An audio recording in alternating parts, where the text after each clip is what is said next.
Dan operasi penggantian sendi ini memang cukup sulit dilakukan gitu ya. Saya dulu pernah melihat operasi ini di Jepang pada waktu itu, memang cukup baik gitu.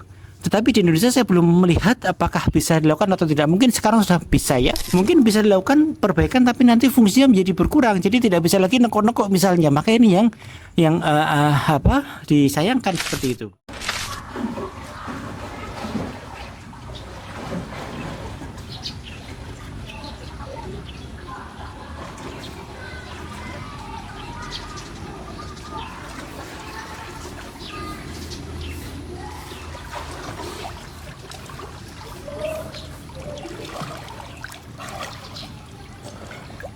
Dok, ini ada pasien tanya, dok, kalau kena RA, sendi panggul dan benar-benar kaku, tak bisa digerakkan, sebaiknya gimana?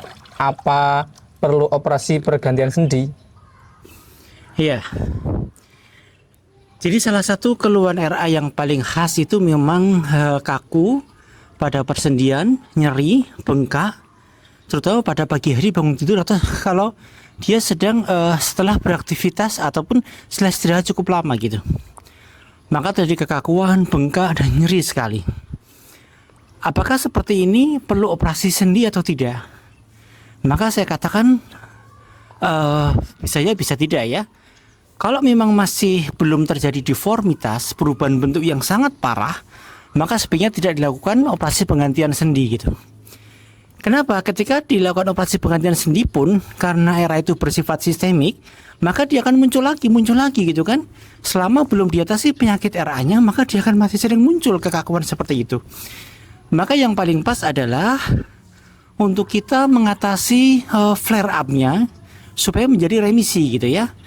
Dengan mungkin meningkatkan dosis obatnya, atau mengganti obat, atau menggabungkan dengan beberapa obat DMARD ya, maka itu insya Allah akan bisa mengatasi kekakuan sendi yang sangat hebat tersebut gitu ya.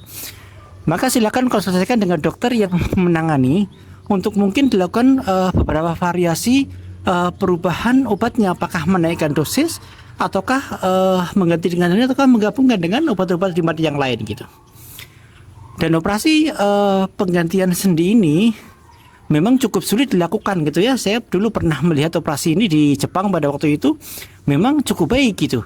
Tetapi di Indonesia saya belum melihat apakah bisa dilakukan atau tidak. Mungkin sekarang sudah bisa ya.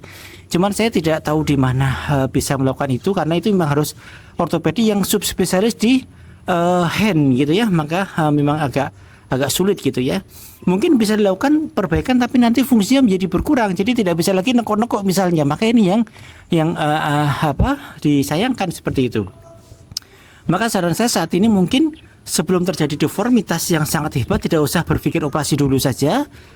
Lakukan variasi-variasi penggantian obatnya, kemudian menghindari faktor pencetus seperti stres, panik, cemas ya, kemudian kelelahan yang hebat ataupun sedih ya. Ini akan sering memunculkan itu gitu. Jadi saya kira perlu penggantian obat dan mungkin fisioterapi pun juga bisa dilakukan gitu.